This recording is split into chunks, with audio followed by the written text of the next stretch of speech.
Because Why Not Here, and today we're filming a readathon vlog. This is gonna be weird. I hope you can't hear my dog like messing around with his toy in the background. You probably can't. But so I have a couple of days off work, and I thought it would be absolutely hilarious if I were to read an entire series in the next 3 days that I have off from work. Yeah, and the series that I picked for this challenge is the Cruel Prince series by Holly Black. Oh god. Okay, so here's my logic here. These books get progressively shorter the further in the series you get. The Cruel Prince is the longest book in this series. The Queen of Nothing is even shorter. Is like the shortest. Well, not technically because we have this, but this is technically a picture book, so I'm not counting it.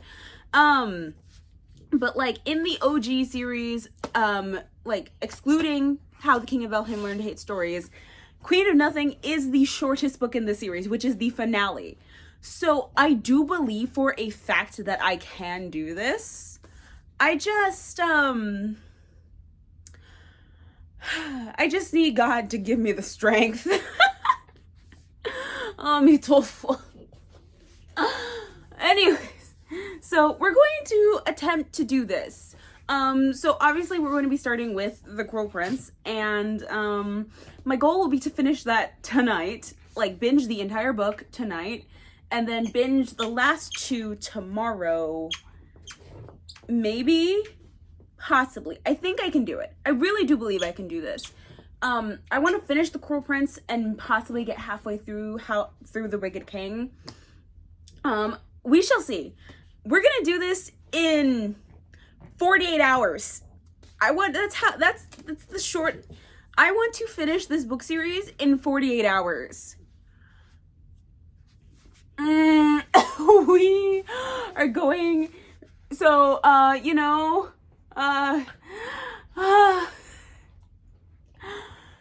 this is going to be a 48-hour readathon, and I'm going to be reading all of these books in 48 hours. What have I gotten myself into? God. So, obviously, we're starting with The Cruel Prince, and then we're going to move. So, I think my game plan to tackle this will be, I want to finish The Cruel Prince tonight, and then get about halfway through The Wicked King. Maybe, or at least start The Wicked King tonight. That's going to be also a goal. Maybe get like maybe 10 chapters into The Wicked King tonight, and then finish that, and then finish also The Queen of Nothing tomorrow. And then we close it out with, the picture book thing. And we shall see how long this takes me. Because I have 48 hours blocked out for this, technically. But if I need a little bit more time, then I'm gonna take it. Because I'm a completionist and I just can't.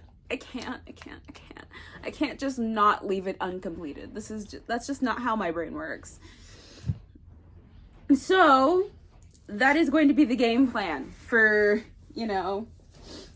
So that's going to be the game plan for the next 48 hours of my existence. You know what? I'm not mad about it. I really am not. But first, we've got some book mail. So this is my first ever fairy loot box, and I'm so excited. I'm so excited. I actually already opened it, and I already know what book is in here, mainly because I was just too excited to wait. And it was sitting, and it's such an injustice, because it got shipped yesterday to my house. And you know what? I was at work. I didn't think to check the tracking information, which is unlike me because I usually stalk that shit like the creepy guy across the street. But when I checked the tracking information, it said it had already been delivered, and I was like, what? So it was just sitting in my mailbox. I was so upset. I was so upset. So yeah, I have the so this is like the book only thing, because I just, all of the memorabilia and all of that, I just kind of don't really have anywhere to really put all of that stuff. So I don't really want it. Maybe I'll grab some individual pieces off like Mercari or Pango, but So first off, we have this art print that it also includes a letter from the author, as Fairy Loot usually does, you know? So we do that. And this art print's actually really, really pretty, see? Honestly, it has the vibes it's giving is just very good. I love it. And then we also have like the theme card for it. And the theme for May was, I'm looking at the words and I can't even read them. The theme for May was feuding gods. So we see this, and then we can see the book is called Divine Rivals. So there's that. So I'm definitely keeping these. I just don't know where I'm gonna put them.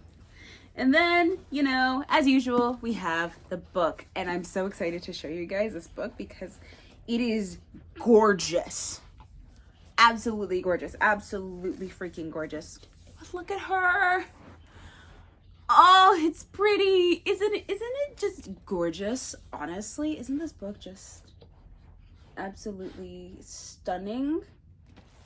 It's the back. Yeah.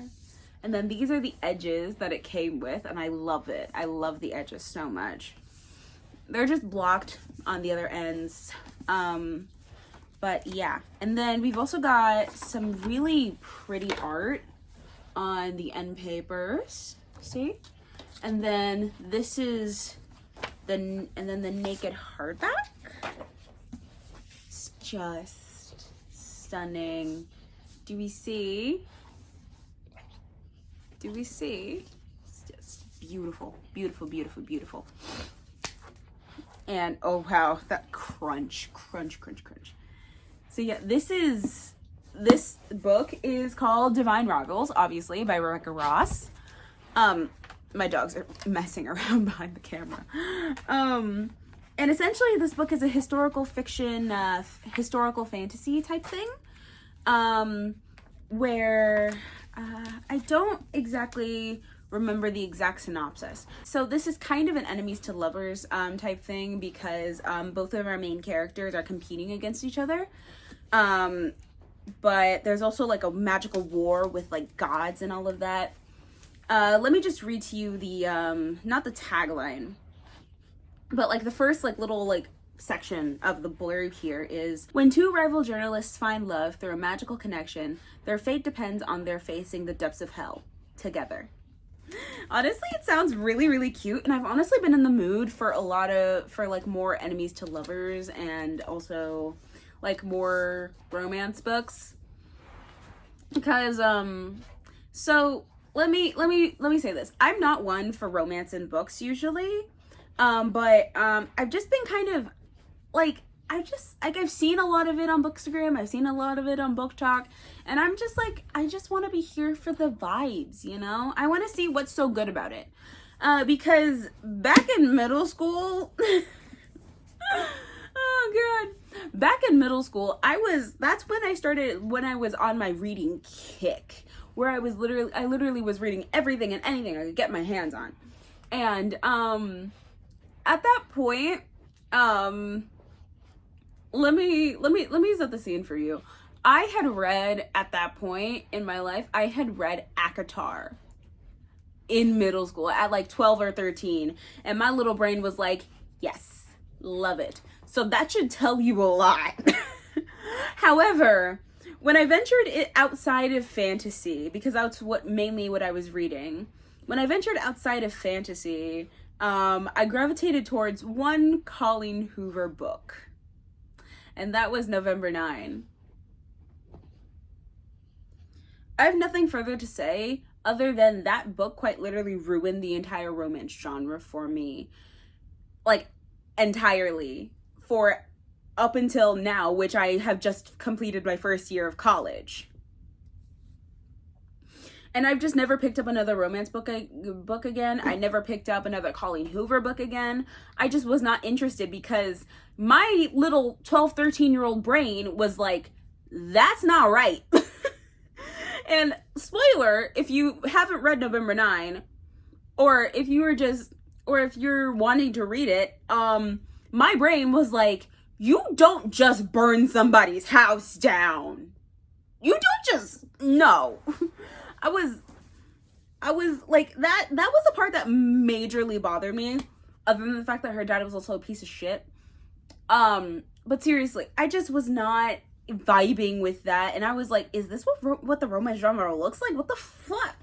So I just stopped reading romance entirely, and I just was not here for it, because what the hell was November 9? What was it? Honestly. So we're gonna try this again. I will be getting to this eventually, because I am really excited, and also these edges are just really making me want to read this book. Like, can we just... So pretty. So pretty. So yeah. And also, this book is relatively short. I shouldn't have many problems, like, reading it. At least I don't think we should have any problems. Oh! See, I didn't look. Oh, I see. So do we see the type? The type's actually really small. It's smaller than I expected it to be. You know what? I'm here for it. I'm vibing with it. All right. So, enough stalling. Let's get on with the 48-hour readathon. Hi there.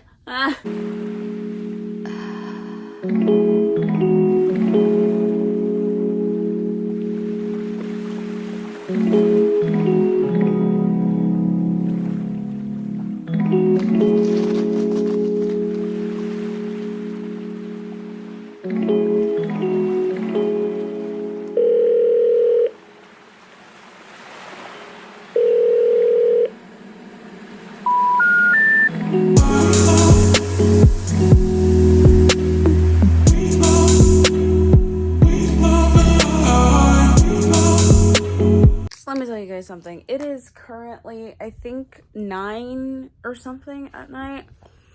And I'm like almost 200 pages through this book, which is literally halfway through, which is further than I thought I'd get at this point. So let me tell you something about my thoughts on this book right now. I could finish this tonight if I really wanted to. And I think that's what I'm gonna do. And then I'm gonna go to sleep, and then I'm gonna go figure out what the hell I'm gonna do with The Wicked King and Queen of Nothing. I think what's probably gonna happen is I'm probably gonna binge the last 2 tomorrow, because I have work now Friday because my manager called me in.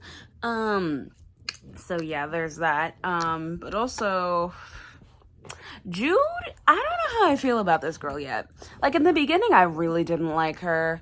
I didn't like her or Taryn, to be honest. I honestly didn't like any of the sisters, to be completely honest and fair. Now I'm like okay with Jude, I suppose. Just a little bit. Honestly, we don't get enough of like Vivi and Taryn to really be like very critical about them both. But I still don't really like Taryn, mainly because she just feels very flat to me. And she's also just very annoying. It's just like the one sister that fights against it all versus the other sister who just wants to stop being hurt and all of that and blah blah blah blah blah. It's the same shit I went through with And I Darken. Same shit, different book, obviously. However, this one's much more tolerable, which is interesting. Also, my dog is here. He's an itchy boy. He's a very itchy boy. I need to put him in his cage, actually, because he can't sleep in my bed. Because this dog doesn't know how to stay still when he's in bed. So there's that. But yeah, I'm probably going to finish this book tonight. This book is literally less than 350 pages. I kid you not. This book is literally less than 350 pages, and I could literally finish it tonight if I really, truly wanted to. So that's probably what I'm going to do. Though I bet you that I can finish this before 2 a.m. I love how that's my baseline. Because it took me until like 3 a.m. to finish, Crooked Kingdom. So, yeah. But yeah. So, I'm gonna take a quick, bathroom break, water break, scritch. And then I will continue reading, and I'll update you when I'm finished with this damn book, because, like, it's starting to get interesting. But also, like, I have no clue. I honestly am very excited for what's going to happen in the future, but also kind of scared, not gonna lie. This book is like I think it's a good starting point. I think it's a good starting point. It's a better starting point than And I Darken had. Let's be real. So, let us move forward. So I finished this book. It took me... So it's about 1:50 a.m. at the moment, and we are about 8 hours and 30 minutes into the readathon at this point. Yeah. So I finished this book, and like... a lot happened, and I enjoyed it a lot more than I was expecting to, actually. It wasn't exactly action-packed, but there was a lot going for it. This is like a great setup book to what I think is going to happen in The Wicked King. I've heard The Wicked King is the best book in the series. However, I did really enjoy this book. I think I'm going to give it about 3.5 stars, maybe 4. I'm not entirely sure. There were aspects of this book that I didn't exactly enjoy, per se. Specifically, Taryn annoyed the shit out of me. I don't know how I feel about Jude, to be honest. Jude just feels half-baked. She feels medium rare is what she feels like. So there's that. So far, my favorite characters are Carden and Oak. Carden because he's just an iconic son of a bitch. Oak because he's the most wholesome character in this entire damn book, and I love him. He's adorable, and we just need to keep him like as he is, like the adorable little cinnamon roll that he is. I love him. Love Oak. So I'm gonna go to bed. And then tomorrow we will start The Wicked King and The Queen of Nothing. Hopefully, and we'll finish both of them the same day, because I did not expect myself to be able to binge this book in about 8 hours. But it happened. It happened. And I'm honestly very proud of myself. So we're gonna go to bed very quickly because I'm tired. Okay, bye. Hey guys, it is not Monday, what? It is Thursday morning. And I tried to do, the adult thing of going to the gym. But you know what I forgot? My headphones, and I can't work out without them. So I'm just gonna go home. Like, at this point, like, I tried. I'm literally here. You can see me in the parking lot. I debated going to Target to see if I can find a pair, but, like, also I don't want to do that. Because, like, that's a waste of money. So I'm just gonna go back home and read, which honestly is preferable, but also, like... Alright. Here we go. Yeah. My dogs are gonna be so confused. They're gonna be like, why the fuck are you back where are you back so soon? It's just like, don't ask about it. So, I've gotten pretty, like, not that far into, The Wicked King. I'm about to start chapter 6. And let me tell you something. This book started off a lot stronger than, book 1. Which I kind of expected, because I was told that The Wicked King is the best in the series. So, I just finished chapter 5, like, obviously, and I'm honestly really excited, but also, this book is so short. Like, this book is literally 322 pages, and the last book, and book 1 was 370 pages, exactly. So, we are going to have to see, where this goes, but I do think I can finish this probably by afternoon. And then after that, I will make it so. And then after that, I will start The Queen of Nothing. Hopefully get like a pretty far into it until I have to go to bed, because I have work tomorrow. However, the readathon technically doesn't end for a while. So we will see. I am just hoping that I'll be able to finish this book today, because I was able to finish The Wicked King in like literally, I think, about 8.5 hours. So we are going to have to see. However, I am quite enjoying Carden being Carden. Taryn is annoying still. Jude is Jude. I think that's the best way to describe her, I guess. and everybody else is just like trying to figure it out.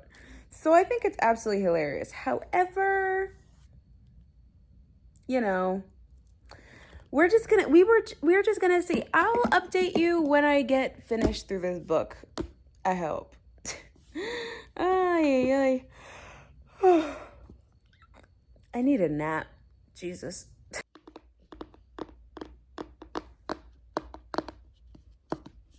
So I finished this damn book, right? It's upside down. However, I finished The Wicked King. Lord, there was so much that happened in those last like 100 pages.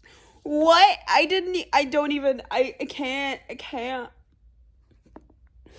Now I'm gonna move on to the Queen of Nothing, but we're 25 hours into the readathon at this point, and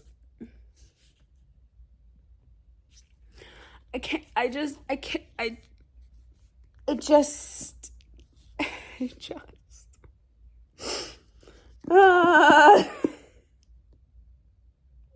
Okay, so let me say something. I'm 30 pages into the Queen of Nothing, and I'm struggling. Like, this isn't even funny at this point. Like, I just don't care. Like, see, here's the thing. I am very much tempted to just skip all the human world stuff and just go on to the fairy shit. Because I really, really, really, really, really, really do not care about what's happening in the human world. However, I will push myself because I know it's going to get interesting because I'm skipping. I'm literally, like, I skipped to the part where she's back with Carden and all of that. But, like, I really, truly don't care about what's happening in the human world and her life in the human world because it really just doesn't matter to me. Alright. Have fun. So we have finished The Queen of Nothing. It is 3:20 a.m. I've spent nothing. I spent all of my time today reading. I finished 3 books in less than 2 days. And now I have a 4th picture book kind of thing to get through after this. And I don't know if I'm ready. I don't know. All I've heard about how the King of Elfheim learned to hate stories is literally just that it's pretty much heartbreaking because it's from Carden's perspective. I'm scared. I was terrified going into The Queen of Nothing, to be honest with you. But it was so short that I was like, there cannot possibly be so much going on. Honestly, I did love how this book ended. I did love how things just kind of worked themselves out. They felt very, everything felt very flushed and very, how do you say, je ne sais quoi. That's not even the word. Everything just felt really well brought together, and I applaud Holly Black for it. I think this was probably like my second favorite in the series. Cruel Prince probably won't be my favorite for a while. It's probably my least favorite of the trio. However, Wicked King will definitely be at the top. Queen of Nothing right below that, and then Cruel Prince. This series was actually really fun, and it was actually the perfect series to binge read, mainly because the books are so short. Like, literally, this book is 305 pages. This book is 305 pages. And so, I'm excited. And also, this book, I'm pretty excited for too, because this book is less than 200 pages. It's literally 173 pages. And not even all of the pages are filled with pictures. Okay, so I think I'm gonna knock this out tomorrow morning. I'm gonna go to bed though, because I'm tired as fuck. I'm gonna go to bed, and I shall see you all in the morning. And then I'll do my final thoughts and updates on this, on the series as a whole. And yeah, we're going to have to see. I'm honestly really proud of myself. Like, I did not think that I'd be able to finish all of those books in 48 hours. However, even though this readathon was pretty disorganized, I'm very proud of myself for being able to finish 3 books in less than 36 hours. Like, I did that. So, either way, I'm sleep deprived. I'm gonna go to bed. Good night. So we're at the end of the readathon. This is actually a couple of days after the readathon ended. But I'm just gonna say this. I managed to finish this book series in what? I think it was 39 hours. So we didn't even hit 40 hours. So I'm gonna round it up to 40 hours because I think that's actually pretty good. It took me around like 8 hours to finish. It took me like the longest book in the series, Cruel Prince, took me about 8 hours to finish, like eight and a half hours to finish, like in one night. And from there, the times just got shorter as the books got shorter, obviously. The shortest book in the series is How the King of Elfhame Learned 8 Stories. And that book is literally less than 200 pages. So I literally finished it in maybe an hour. Not even. So let's have a circle back to what I thought about the series and like talk about specific things that I found in each book. First off, we're going to start with Cruel Prince. Let's just say I wasn't exactly wowed by this book. Like this book, a couple of different things just fell very flat for me. I just, like this book was okay. Like it didn't wow me in any way. The best way I can describe this book is that Jude made her entire personality wanting to A, be like the Fae, and B, hating the Fae. And it was just over and over and over again. And then Taran was even worse. Taran was like, don't fight them, just accept the fact that they're going to nearly kill you every time we talk to them. And I was like, drove me nuts. Seriously, drove me nuts. Taran drove me nuts. Especially since the fact that she did a lot of things for one Fae in particular. This is gonna have spoilers, by the way. Taran fell in love with Locke, and then as a proof of and then Locke, as the douchebag he is, decided, hey Taran, let me flirt and make out with your sister just to prove that you actually love me. That's not how you do things. But then again, they are Fae, so I guess it worked. But the thing is, I'm so angry that Taran actually fell for it. I'm so mad that she actually decided she wanted to marry this motherfucker. You know, it doesn't surprise me that in The Queen of Nothing, she actively murders him. But also, she fell for it. She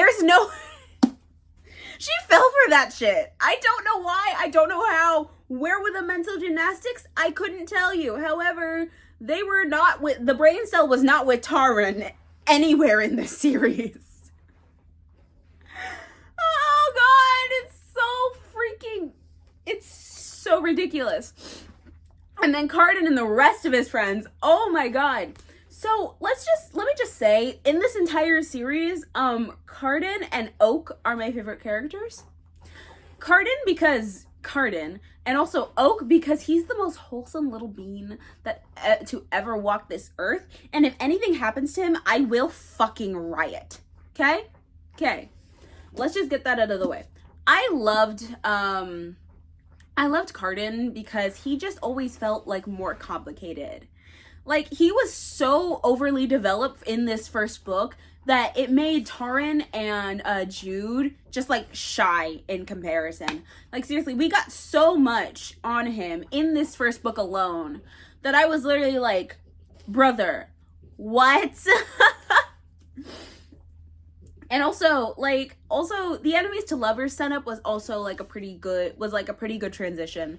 Mainly because, is it really enemies to lovers if they don't try and kill each other a little bit?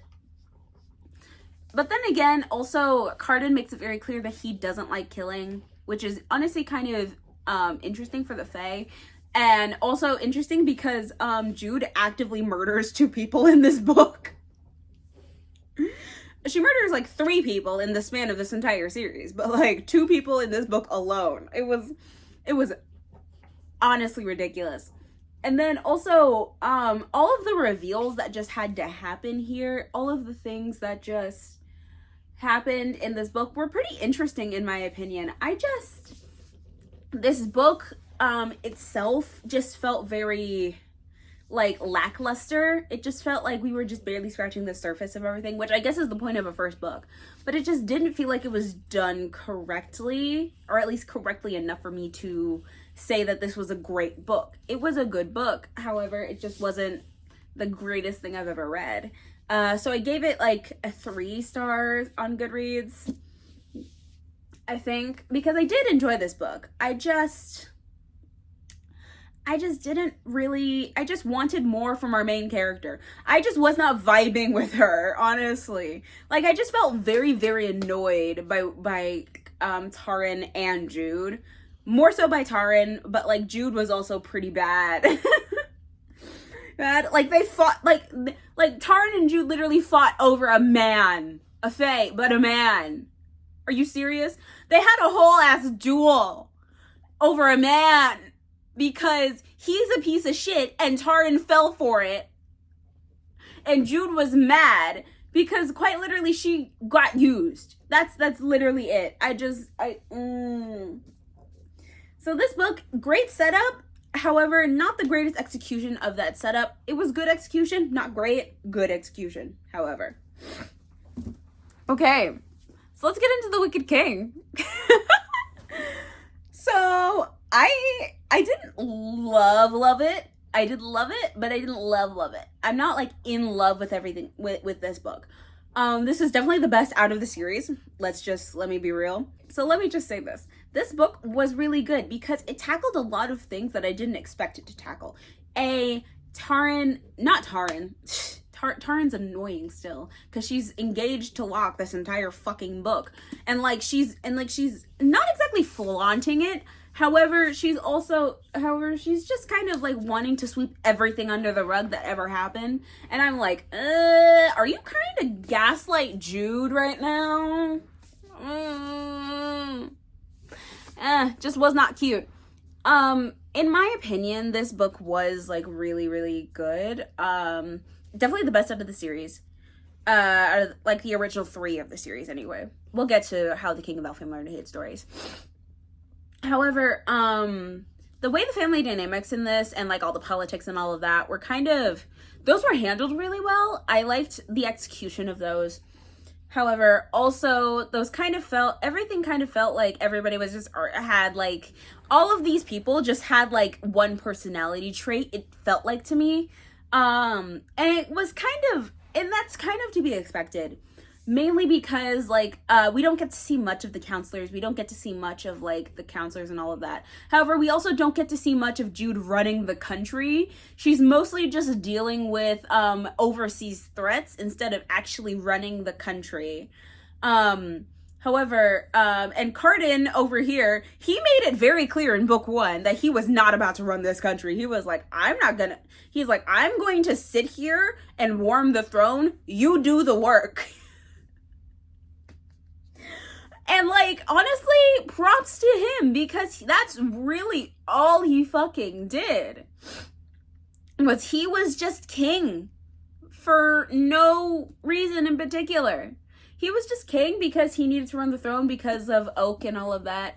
But he also just didn't want to do the work of it, so he left it to Jude, and Jude just did it. She didn't tell him, she didn't command him, even though she has the power to command him. She didn't command him to run the country. She just did it on her own. And, like, seriously, also, Nicasia bothers me, slightly. She bothered me a lot more in, book 1 than she did here. Because all of her political implications, all of the things with her got better explained in this book. However, also, she's doing all of this for a man, Carden, who she's the one who wronged him. I don't. Like, I get it. She's in love with Carden. I fucking get it. However, that does not mean that she needs to be fucking obsessed with him to the point that she has to kidnap his most trusted advisor and then torture her as if that makes any sense. And like literally, Jude, as she's in the undersea towards the end of this book, she's quite literally like, why are you interrogating me? You're entirely insignificant to the point of why I'm here. Right? Aren't you? Because seriously, Nicasia's entire deal is that she's in love with Cardan throughout this book, and she hates high-key hates Jude for like being so close to Cardan, and him being like kind of like slightly in love with her, kind of.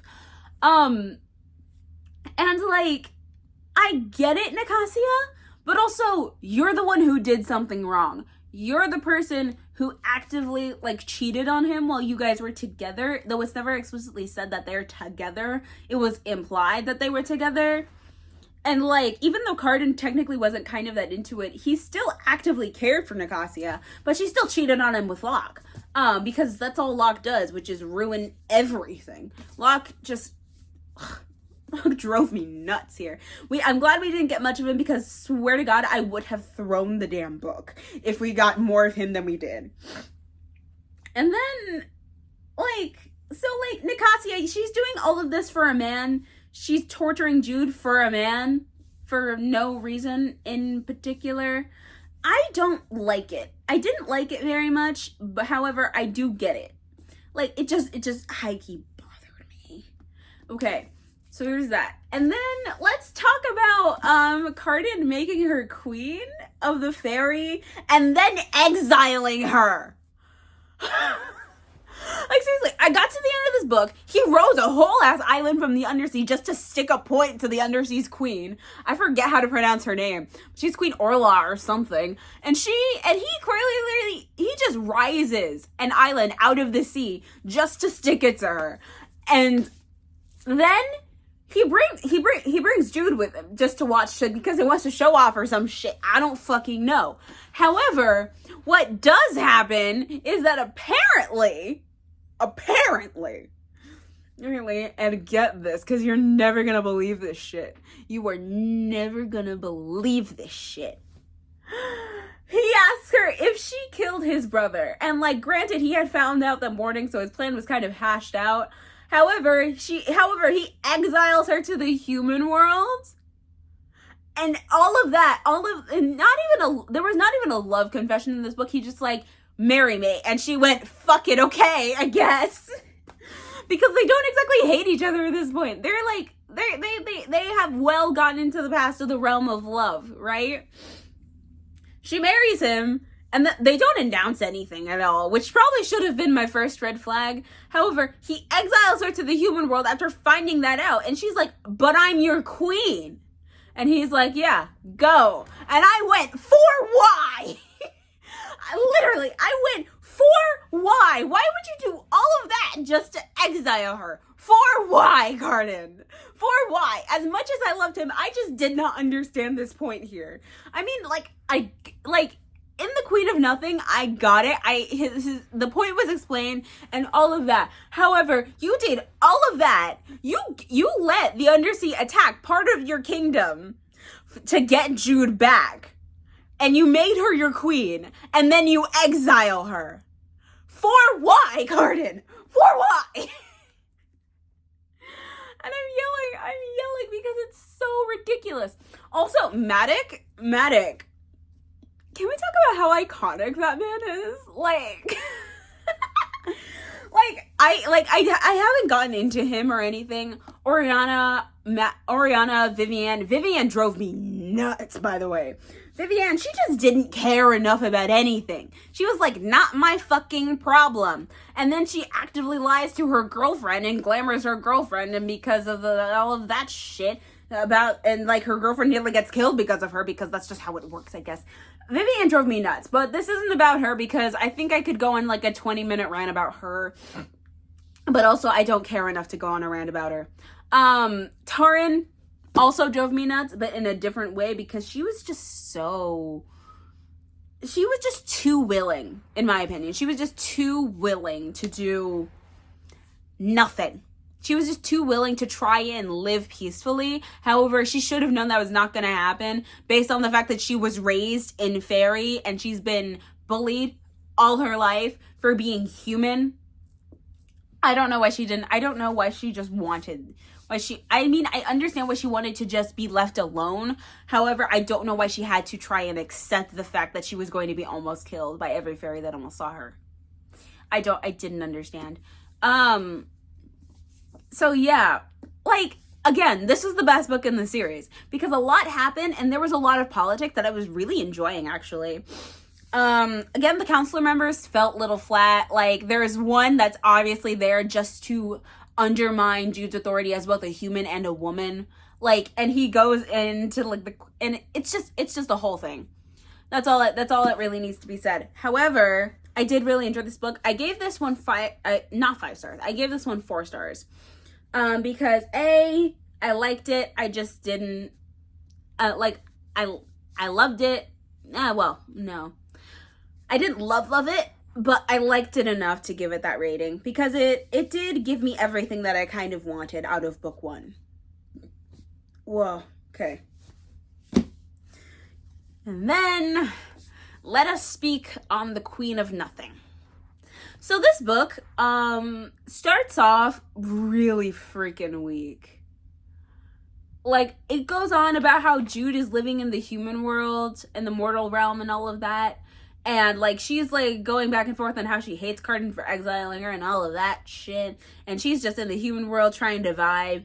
And then, like, it's her living with Oak. It's her living with Oak and Vivienne. Heather has moved away because, you know, she lied.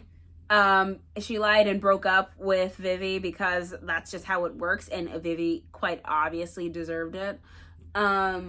However, I just didn't care about the first 50 pages of this book. Like, no joke. This book is literally 307 pages, I think. And I didn't care about the first 50. Mainly because it was A, in the human world, and B, we had to just contend with the fact that Jude never held her sister accountable for anything she did. Like, literally, all she would do was get mad. Quite literally. All she did was get mad at Taryn for being a traitorous little bitch.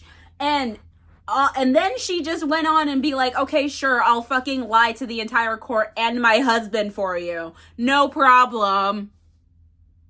Because Taryn, again, she murdered her husband. She's pregnant with his child, but she murdered her husband because he's a piece of shit. Glad he died, by the way. And then she goes to her sister, her identical twin sister, and just goes, hey, I know you don't like me right now. However, I really need your help because I murdered my husband and I don't know what to do. And I would have been, honestly, if I were Jude, I would have literally been like, go back, please. I'm not worried about you because that entire thing was her fault. In this book, she quite literally just goes, why would you let me marry him? And I'm like, this girl did not just ask that question when she's the one who did all of that. Drove me fucking nuts. Drove me nuts. I so disliked Taryn from the bottom of my heart. However, and then Vivi is also pretty bad, but Vivi's like I don't care enough about her to really go on a rant again.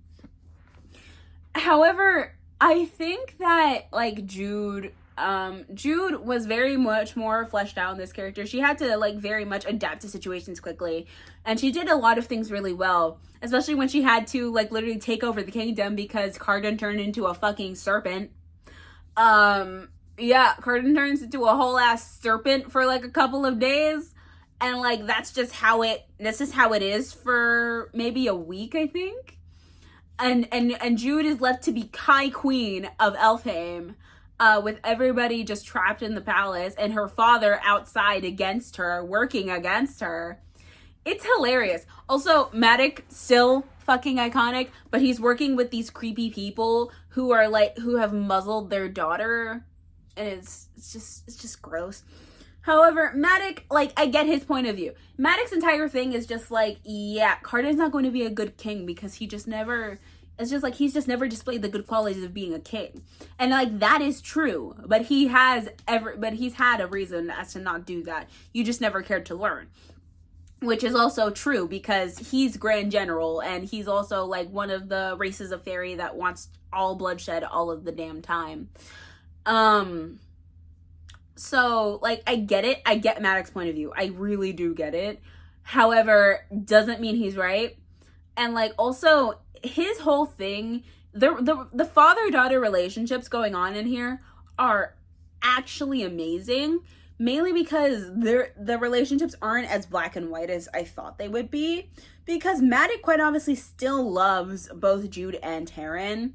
Even though they aren't his children biologically. He's more fond of Jude, mainly because she's the most like him, the most calculated, and the most ruthless than Taryn. Taryn's just fucking stupid. And guess what? Madoc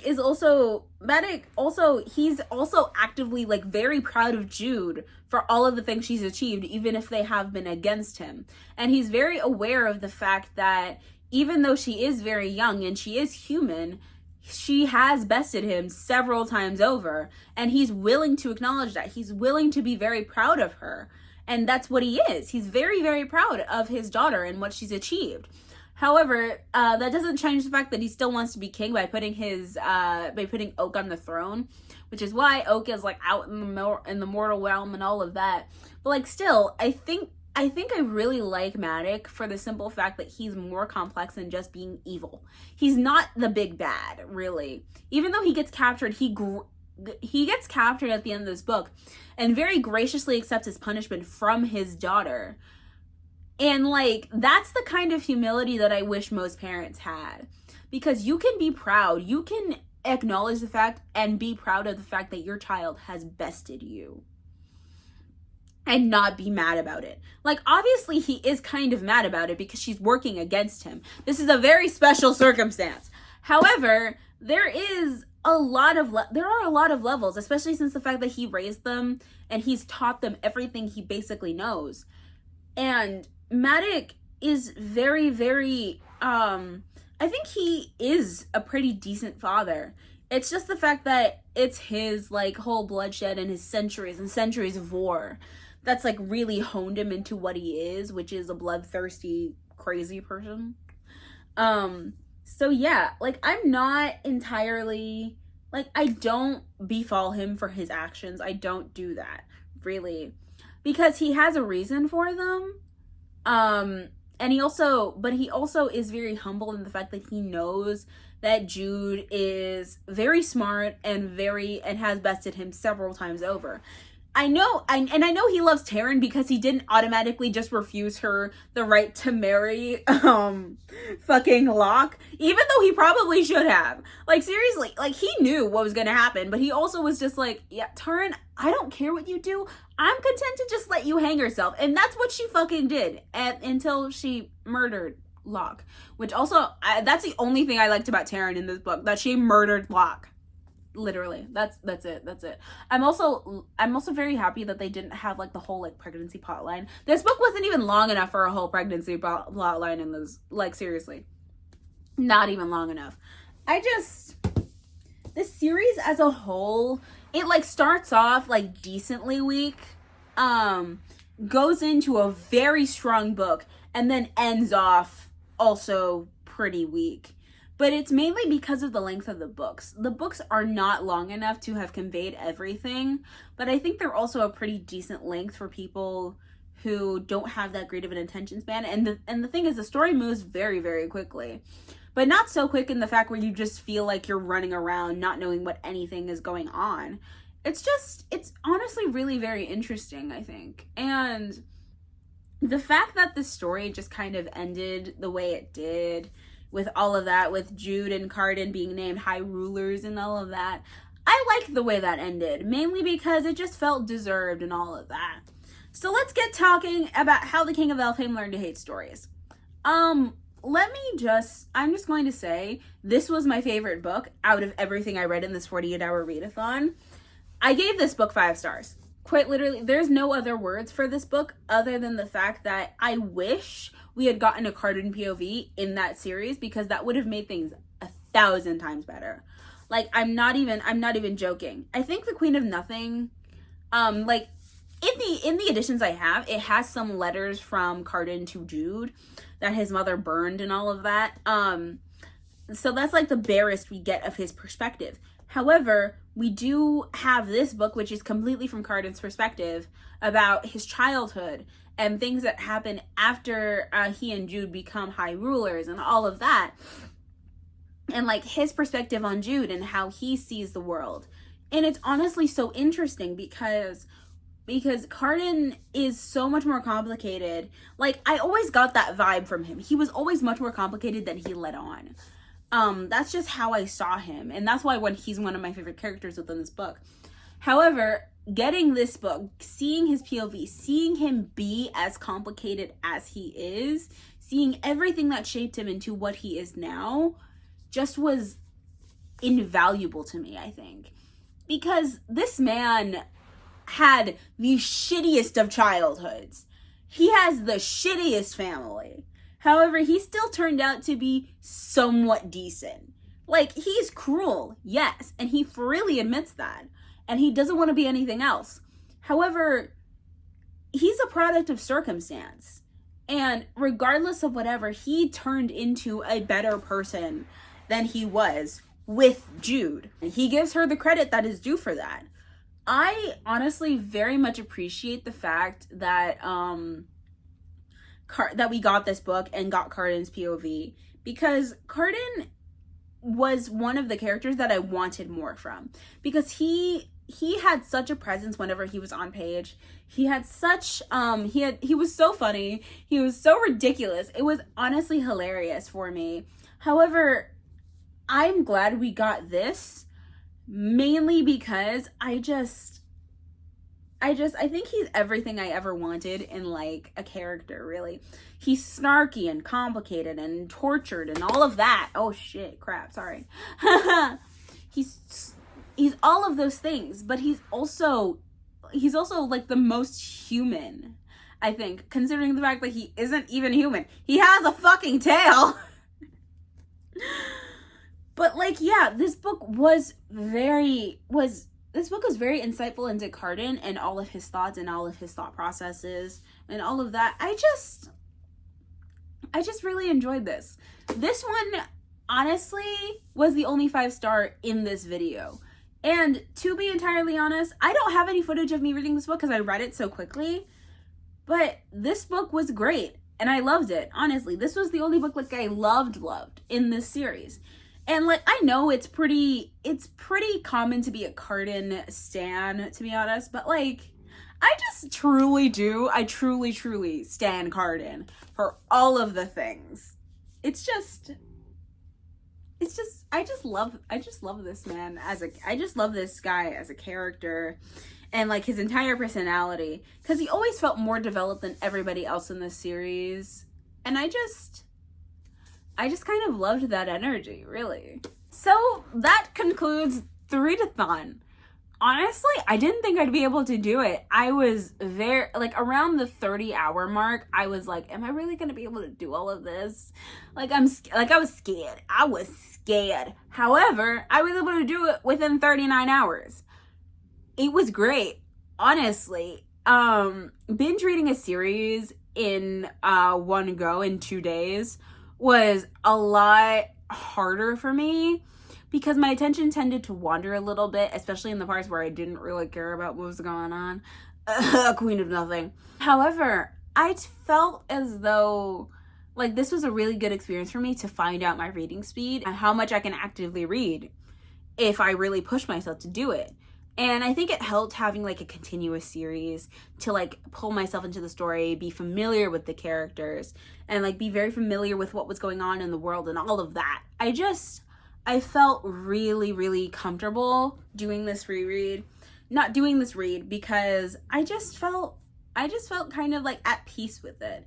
Like the world is very well fleshed out for what we see of it. and all of the characters have as much development as they kind of need, except for Jude. Jude starts getting development once she gets purpose, and like that's an interesting thing for her because once she gets her purpose, her development stops at a certain point until she gets another purpose, and then she keeps going, which technically isn't supposed to be how it works. But I do appreciate the fact that she and Cardin, the way they come together, he's not much better of a person than he was in the beginning of the book and in the beginning of the series, and Jude is not the same person that she was in the first book either. They're both very different people by the point where they come together so that they complement each other well. And it's honestly such a great thing to see, especially for an enemies to lovers connection. I personally am not very experienced with enemies to lovers. I'm not very experienced in romance in books at all, mainly because I just don't enjoy it. I haven't enjoyed romance in books for a while. I'll make a separate video on that. Because I think it warrants a lot of discussion, especially of what's going on Book Talk right now. However, I really did enjoy the series. As a whole, overall, I think I would give it about 4.5 stars. Because the whole series itself was just really good. It's a really easy thing to fly through, and I think it's really good for when you want to pull yourself out of a reading slump and all of that. So, yeah. I think that's the end of this video.